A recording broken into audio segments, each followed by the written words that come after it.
Hello, xin chào các bạn đã quay trở lại với review 5 phút. Ở cuối tập trước, sau khi giải quyết xong đám người đồ tâm giáo, Từ Dương đã giữ lời hứa cứu mạng phu nhân Triệu Bằng.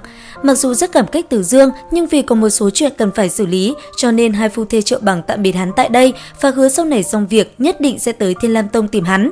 Trái lại thì Hoàng Thiên vô cùng rảnh rỗi, quan trọng nhất là đồ ăn của Từ Dương chính là chân ái cuộc đời lão, cho nên lão đã theo Từ Dương về tông môn. Trong lúc cả hai ngồi trên linh thuyền thong thả trở về thì tại quận Thiên Vũ đang vô cùng nhộn nhịp, sắp tới Đại Hạo Hoàng Triều tổ chức đại hội luận võ. Chính vì thế, Lăng Thanh Thủ đã dẫn theo Đình Phong và Tử Nghiên đại diện Thiên Lam Tông tới quận Thiên Vũ tham gia náo nhiệt. Trên đường đi, ba người nói chuyện vô cùng vui vẻ, nhất là Đình Phong, anh ấy mang theo quyết tâm sẽ giành được quán quân của đại hội luận võ lần này. Trước khi dẫn theo hai người đến quận Thiên Vũ, Lăng Thanh Thủ đã truyền tin đến cho lão tổ của mình, nhưng nàng ngàn vạn lần không biết mật tin này đã bị người của Thiên Vũ Tông chặn lại. Biết tin Từ Dương không có ở tông môn, đám người Thiên Vũ Tông do Triệu Thiên Huân đứng đầu đã bày ra một âm mưu lớn. Lần này, Đại Hạo Hoàng Triều tổ chức với quy mô lớn không chỉ đơn giản là tổ chức cho vui, nguyên nhân sâu xa trong đó chính là muốn chọn ra một thế lực dưới trướng hoàng thượng. Không thể nghi ngờ, cơ hội một bước lên mây như thế này chính là khao khát của tất cả các tông môn mà Triệu Thiên Huân sớm đã có ý định thống nhất quận Thiên Vũ từ lâu. Đây chính là thời cơ để hắn thể hiện. Mưu đồ suốt bao năm qua của gã rất có khả năng thành công cao, đáng tiếc là từ khi Thiên Lam Tông xuất hiện một vị lão tổ thần bí thì danh tiếng tông môn của hắn đã bị uy hiếp. Bởi vậy, hắn đã dẫn theo người đến chặn lại đám Lăng Thanh Thủ, mặt khác cho vài cao thủ đến Thiên Lam Tông giàn mặt. Lúc này, Chu Triệt và Lưu Minh đang ở sân luyện đan thì bất ngờ bị một đám người lạ mặt phóng đến công kích.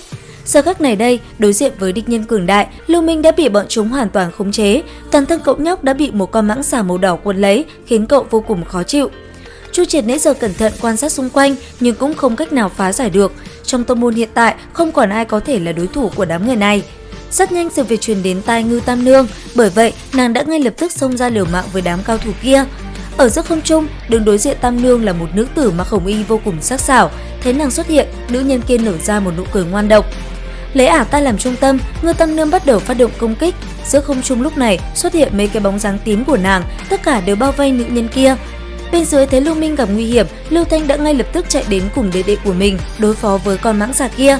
Mà ngay tại thời điểm đó, một tên đại hán cao to cũng hướng phía Chu Triệt bắt đầu phát động công kích. Nương theo quyền cướp mà gã phóng thích ra, cả người Chu Triệt tỏa ra những vòng sáng kỳ dị. Lúc này hắn miễn cưỡng có thể giữ chân tên to cao kia, nhưng không để hắn được như ý, một tên đồng bọn khác thân thủ nhanh gọn cũng lao đến tấn công Chu Triệt.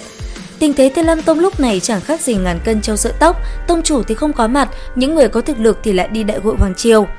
Cũng chính vì lẽ đó, trong Thiên Lam Tông hiện tại phàm là những ai biết mùi chuốc công pháp chỉ có thể liều mạng.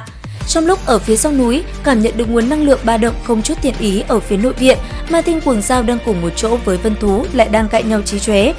Hai con ma thú này đang đùn đẩy nhau ra tay trợ giúp đám người kia. Sau một hồi đấu võng mồm không có hiệu quả, Ma Thiên Cuồng Dao lợi dụng thân thể to lớn của nó đẩy cả người Vân Thú tới phía đám người kia. Nhưng là đám cao thủ kia không chỉ đơn giản như vậy. Sau khi Lưu Thanh và Lưu Minh trọng thương, những đệ tử khác cũng không trụ được bao lâu. Lúc này Vân Thú xuất hiện cũng chỉ có thể miễn cưỡng ngăn cản đám người kia lại một chút. Đúng lúc này thì Từ Dương và Hoàng Thiên đã về đến tông môn. Thấy một màn hoang tàn chớp mắt, hắn không khỏi cau mày. Đang khi đám cao thủ động thiên của Thiên Vũ Tông sát ý đại thịnh thì một giọng nói châm biếm bất ngờ vang lên. Đám tiểu tử các ngươi lại dám độc thủ trên đầu Thái Tuế, các người chán sống rồi phải không? Cường giả Đấu Tiên Cảnh cầm đầu đám người này bỗng khựng người lại, đang cân nhắc có nên rút lui hay không thì từ trên đỉnh Cực Phong tông môn xuất hiện một bóng dáng trắng. Không đợi cho đám người này kịp phản ứng, Từ Dương đứng khẽ búng tay. Ngay sau đó, đám người kia thất kinh mà bất ngờ biến sắc, bởi vì chúng cảm nhận được một cỗ khí thế uy áp như Thái Sơn đè xuống, lực lượng khổng lồ trong nháy mắt khiến ba người rất nhanh bị đánh bay. Từ miệng của ba người kia, Từ Dương biết được kế hoạch của Triệu Thiên Huân, hiện tại đám Lăng Thanh Thủ rất có thể đang gặp nguy hiểm. Cũng chính vì vậy, hắn cùng Hoàng Thiên cưỡi linh thuyền bay về phía quận Thiên Vũ, trong đầu tự hồ đã nghĩ xong cái kết cho Triệu Thiên Huân. Từ Dương khẽ nhếch môi nở một nụ cười âm lãnh.